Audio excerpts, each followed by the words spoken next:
Jésus-Christ est le même hier, aujourd'hui et éternellement. Hébreux 13:8. Lettre circulaire numéro 2, avril 1975. Je vous salue bien cordialement dans le précieux nom de notre Seigneur Jésus-Christ, vous tous qui êtes dispersés dans l'Europe de l'Est ou de l'Ouest, ainsi que dans tous les pays. C'est avec une profonde reconnaissance qu'il m'est donné de voir ce que Dieu a fait dans les semaines qui viennent de s'écouler. Je suis à la fois saisi et humilié lorsque je considère ce que Dieu fait dans le monde entier. C'est lui qui nous a donné la charge de prêcher sa parole, et il aplanit le chemin, ouvre les portes et accorde la grâce et la force pour accomplir ce ministère. Je n'ai point résisté à la vision céleste. Actes 26:19. Car Dieu ne se repent pas de ses dons et de son appel. Romains 11:29. Allez dans le monde entier. C'est avec puissance que la parole du Seigneur se fraye un chemin, et qu'elle accomplit ce pourquoi Dieu l'a envoyée. L'ordre de mission est encore valable, et nous devons agir jusqu'à ce que le Seigneur revienne. Brésil. Les réunions au Brésil furent tout particulièrement bénies. Pendant la journée, les frères dirigeant l'assemblée avaient la possibilité de poser les questions qu'ils avaient à cœur de poser, et le soir avaient lieu les réunions. L'amour fraternel s'exprimait toujours à nouveau dans une cordiale communion. C'est tout simplement merveilleux lorsque des frères demeurent unis ensemble, travaillant à répandre la parole d'un commun accord. En tout lieu, Dieu a béni d'une manière toute particulière. Lors d'une rencontre, il y eut plus de 2000 personnes présentes et la parole du Seigneur fut acceptée avec joie. Beaucoup, par le message du temps de la fin, vinrent à la lumière et reçurent la compréhension de ce que Dieu fait dans notre temps. Et cela nous a conduits à reconnaître les vérités bibliques. D'autres ont été conduits à consacrer leur vie au Seigneur et, pour les croyants, ces rencontres ont marqué un tournant qui leur a permis d'expérimenter un nouvel essor spirituel. Les frères qui dirigent cette assemblée, ainsi que toute la communauté, vous font saluer bien affectueusement. Afrique. En Côte d'Ivoire, j'ai rencontré frère Baranowski, de Belgique, qui avait préparé les réunions. Il accomplit du bon travail pour Dieu. Le Seigneur ouvre les portes de différentes assemblées pour que la proclamation du message du temps de la fin y soit apportée. Ceux auxquels Dieu a fait grâce ont reçu une compréhension spirituelle sur l'accomplissement des Écritures, et ils sont reconnaissants pour ce que le Seigneur fait dans ce temps. Au Cameroun, je me suis retrouvé avec frère Koba et d'autres frères qui sont prêts à accomplir l'œuvre de Dieu.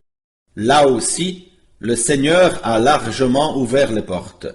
La littérature en français est en grande bénédiction aux populations d'expression française. La partie du pays parlant l'anglais fait usage des prédications originales de frère Branham. Les frères ont été saisis d'un courage tout neuf à l'égard de la traduction des brochures dans la langue de leur pays. En République du Zaïre, j'ai rencontré frère Barillier, de Suisse, qui s'occupe de l'œuvre de Dieu infatigablement et avec une pleine consécration. Il travaille en collaboration avec frère Moukouna et ils ont des réunions dans différentes villes du pays. À Kinshasa, une belle assemblée est apparue en très peu de temps. La traduction des brochures en différentes langues du pays progresse puissamment. Le Seigneur a visiblement fait reposer sa bénédiction sur le ministère des frères. Là aussi, les croyants se réjouissent de tout leur cœur de la proclamation de la parole. Au Kenya, le Seigneur a également ouvert toutes grandes les portes. J'ai été surpris de voir que l'évêque Chacha lui-même est venu me chercher à l'aéroport de Nairobi. Après la première réunion, il fut tellement saisi et subjugué par le message qu'il me demanda, en présence des prédicateurs, des missionnaires et de l'assemblée entière, de revenir pour leur enseigner la parole prophétique et son accomplissement dans notre temps. Il était très intéressé d'apprendre quel était le but poursuivi par Dieu au travers du ministère de Frère Branham.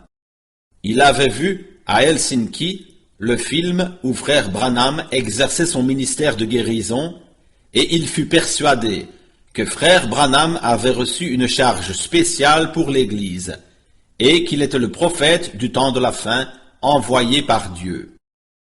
Il exprima la pensée qu'il croyait que le ministère de Frère Branham se poursuivait maintenant par l'enseignement biblique. Il a été proposé de fixer au plus vite la date de grandes rencontres, qui devait être pour les prédicateurs une introduction toute particulière pour la proclamation des vérités bibliques. Je vous prie de penser à l'ensemble de l'œuvre de Dieu dans vos prières de chaque jour. Le voyage au Brésil et dans les pays africains a été en grande bénédiction pour des milliers de personnes. Je remercie sincèrement tous ceux qui ont pensé à moi dans leurs prières. L'éternité seule révélera les fruits portés par la semence répandue. La récolte est mûre. Le Seigneur lui-même parle de la grande récolte. Et c'est aussi lui qui exauce les prières en envoyant des ouvriers dans la moisson. Cependant, un tel envoi est lié à un appel particulier.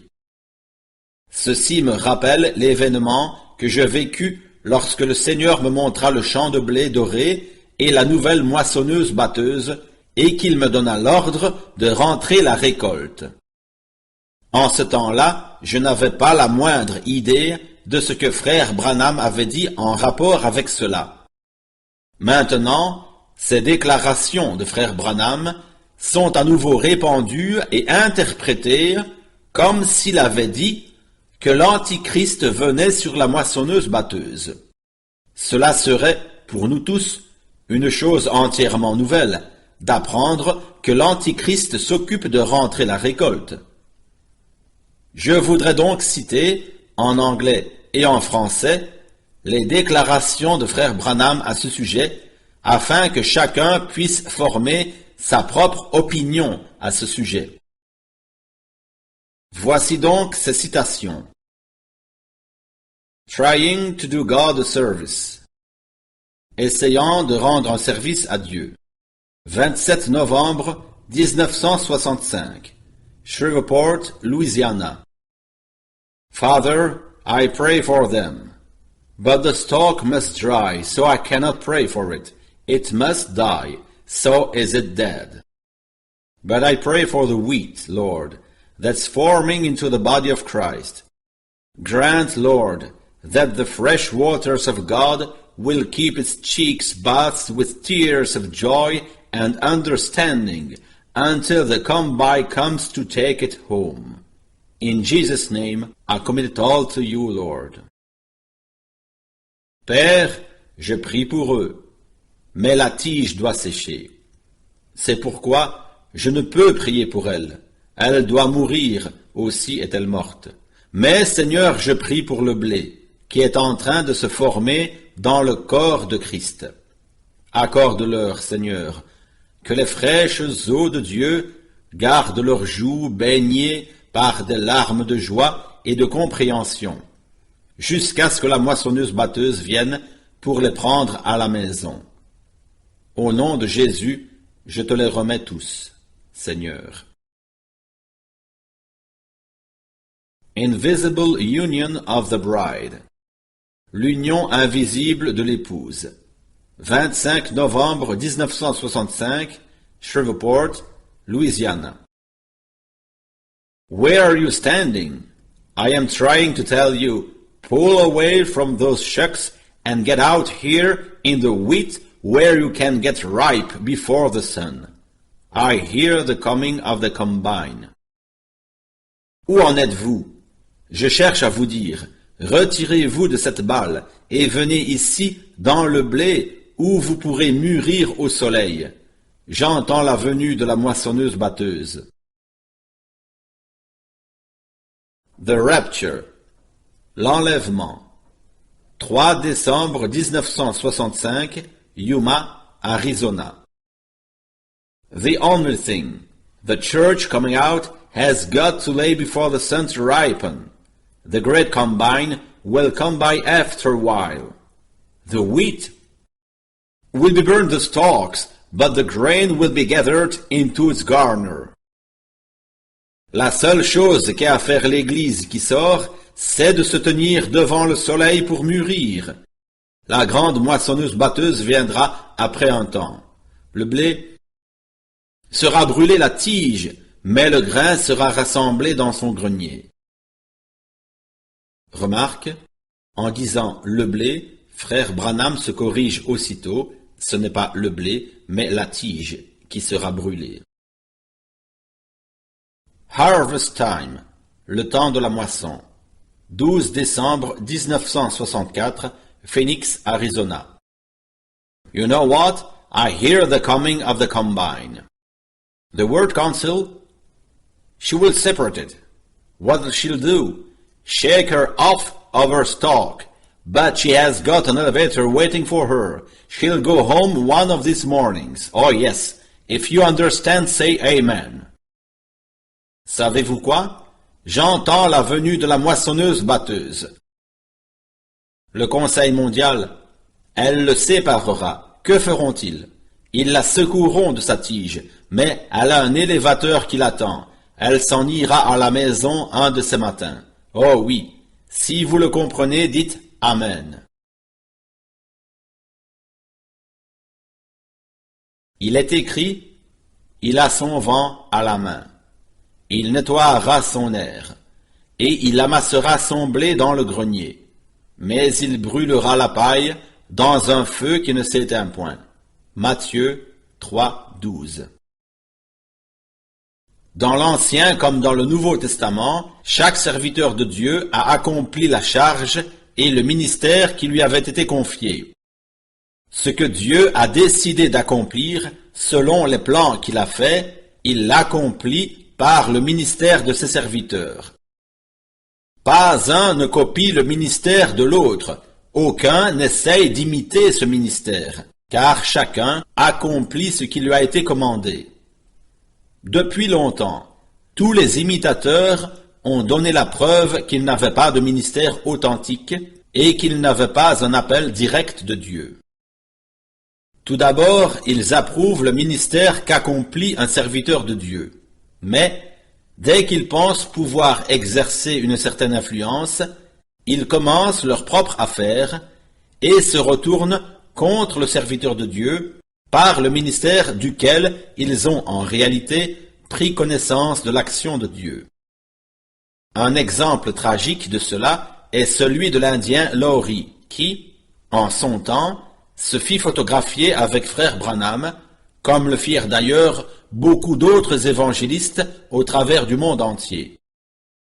Dans le cours de ces dernières années, il fit un usage abusif de ces photographies pour tromper les gens et pour faire avancer sa propre affaire. Il se fit même baptiser dans le Branham Tabernacle. Il publia souvent cette photographie pour faire croire qu'il avait été très étroitement uni à frère Branham. Quelques-uns, qui ne connaissent pas l'état de la chose, se laissent impressionner par ce mode de faire. Si, du temps de Jésus, avait déjà existé une caméra, certainement que Judas aurait été le premier à faire une photographie à ses côtés. Ainsi, que ce soit Paul, Branham ou d'autres serviteurs de Dieu, tous ont été en leur temps environnés de faux frères. Frère Branham a fait la remarque que le Seigneur lui avait montré que des hypocrites le serraient dans leurs bras en disant « Je t'aime », alors qu'il ne le pensait pas du tout. Je ne me soucie pas de dire sur quelqu'un quelque chose de désavantageux, car celui qui a l'Esprit de Dieu discernera déjà là où se dit la vérité et où elle est prêchée. Tous ceux qui inclinent à vouloir être quelque chose doivent particulièrement prendre garde, car chacun de ceux qui ont voulu se faire passer pour quelqu'un sont tombés. Malheur à ceux qui tendent des pièges dans le royaume de Dieu. Cependant, afin que l'Écriture soit accomplie, il faut qu'il y ait des impies parmi le peuple. Ils seront manifestés en leur temps. Tous ceux qui n'ont pas de méchantes pensées dans leur cœur et qui servent Dieu avec sincérité peuvent être choqués quand ils lisent cette parole de Jérémie 5, 26. Car il se trouve parmi mon peuple des méchants. Ils épient comme l'oiseleur qui dresse des pièges. Ils tendent des filets et prennent des hommes. Qui pourrait soupçonner ou tenir pour possible que, parmi le peuple de Dieu, il y ait des personnes qui soient appelées méchantes? Tout d'abord, on ne les remarque pas, mais le jour vient où elles manifestent ce qu'elles sont. Elles chantent bien haut avec les autres, prient sous l'onction, s'avancent pour recevoir la bénédiction, amènent d'autres personnes pour que l'on prie avec elles, et sont toujours prêtes à rendre un service. Elles font comme les autres, jusqu'au moment où les relations nécessaires ont pu être solidement nouées. Je fais confiance à chaque frère et je ne juge personne. Même quand je vois ou remarque quelque chose, à cause de l'amour, je ne veux pas l'avoir vu ou remarqué. Cependant, l'expérience nous rend sages et nous devons prendre à cœur ce que le prophète dit. Que chacun se tienne en garde contre son ami et qu'on ne se fie à aucun de ses frères. Car tout frère cherche à tromper et tout ami répand des calomnies. Jérémie 9, 4. C'est à cette parole que j'ai dû penser en décembre 1974, lorsque frère George Smith de Jeffersonville me remit une lettre qui avait été écrite le 25 septembre à Hambourg et qui avait été envoyée aux USA avec d'autres documents. C'est pourquoi nous laisserons le prophète Jérémie répondre par ces paroles. Ils se jouent les uns des autres et ne disent point la vérité. Ils exercent leur langue à mentir. Ils s'étudient à faire le mal. Leur langue est un trait meurtrier. Ils ne disent que des mensonges. De la bouche, ils parlent de paix à leur prochain, et au fond du cœur, ils lui dressent des pièges. Jérémie 9, 5, 8. Les coups du juste sont plus faciles à supporter que les rires de l'hypocrite. J'ai parfaitement conscience de la responsabilité que j'ai devant Dieu dans mon ministère, que ce soit en ce qui concerne la prédication de la parole ou la traduction des prédications de frère Branham. Pour la première fois dans mon ministère, j'ai dû faire usage de ce passage biblique. Ceux à qui vous pardonnerez les péchés, ils leur seront pardonnés. Et ceux à qui vous les retiendrez, ils leur seront retenus. Jean 20, 23. Celui qui pêche de la sorte, avec préméditation, n'a plus rien à faire avec les hommes qui ont reçu un ministère de la part du Seigneur, mais ils ont affaire avec le Dieu Tout-Puissant. De quelle utilité peuvent bien être des lettres où l'on demande pardon, alors qu'en même temps, on continue à agir de la même manière? Je mentionne cela seulement à cause de ceux qui sont troublés parce que l'on dit que la parole révélée a été retenue ou falsifiée. Je n'ai nullement besoin de me justifier ou de parler de mes propres affaires. Le Seigneur lui-même a confirmé ce ministère au loin. Des milliers de personnes obéissent au dernier appel et sortent des dénominations pour croire la parole de Dieu. Dans beaucoup de pays, je travaille en communion avec des frères auxquels le Seigneur a mis à cœur de répandre ce message du temps de la fin. Cependant, pourquoi aurais-je plus de facilité que n'en ont eu Paul, frère Branham, et tous les autres serviteurs de Dieu? L'écrasante majorité du peuple de Dieu est reconnaissante pour la parole et l'action de Dieu dans ce temps, et les cœurs sincères se réjouissent de cela. Celui qui se tient avec le Seigneur marche aux côtés de Dieu. Parmi les appelés de Dieu se dessine partout la situation suivante. L'écrasante majorité d'entre eux donne la première place à Jésus-Christ, la tête de l'Église, et situe le ministère de frère Branham selon l'ordre biblique, gardant un suréquilibre. Puis, il y a ceux qui répandent diverses doctrines étrangères. Ils font de frère Branham le Fils de l'homme et présentent différentes assertions qui ne sont pas bibliques. Que cela soit dit clairement.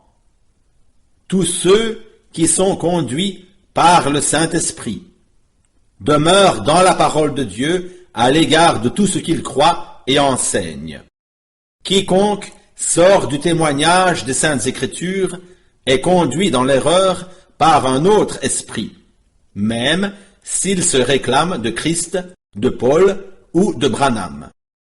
Il sera rendu manifeste que de telles personnes sont motivées par un esprit extrémiste, fanatique et sans amour, et qu'ils ont un penchant pour les œuvres ayant une certaine apparence de piété. Ils pensent tout savoir mieux que les autres et faire mieux que les autres. Frère Branham disait que l'esprit religieux était le plus mauvais de tous les esprits. Mon témoignage est, et demeurera, celui de la parole de Dieu. Je n'ai pas honte de l'évangile de Jésus-Christ. Tout ce qu'a dit frère Branham doit être classé selon l'ordre biblique. Jésus-Christ demeure le point central du message que nous proclamons. Jean l'a vu, marchant au milieu des 7 chandeliers d'or. Notre Seigneur Jésus-Christ est le Fils de Dieu. Il est le Fils de David, il est le Fils de l'homme. Il est la tête du corps de l'Église. Il est le commencement, le premier-né d'entre les morts, afin d'être en tout le premier. Colossiens 1, 18. Chers frères et sœurs, nous ne voulons pas nous laisser détourner du but par un simulacre de lumière en marge de la chose réelle. Nous voulons tenir fermement dans l'unité de l'esprit et demeurer tous ensemble dans les liens de l'amour de Dieu. Lors de sa venue, le Seigneur Jésus trouvera son épouse sans tache ni ride, mais parée de son vêtement de noces. De toutes nos forces, nous voulons travailler à notre salut avec crainte et tremblement. Que le Seigneur vous bénisse tous. Agissant de la part de Dieu, frère Franck.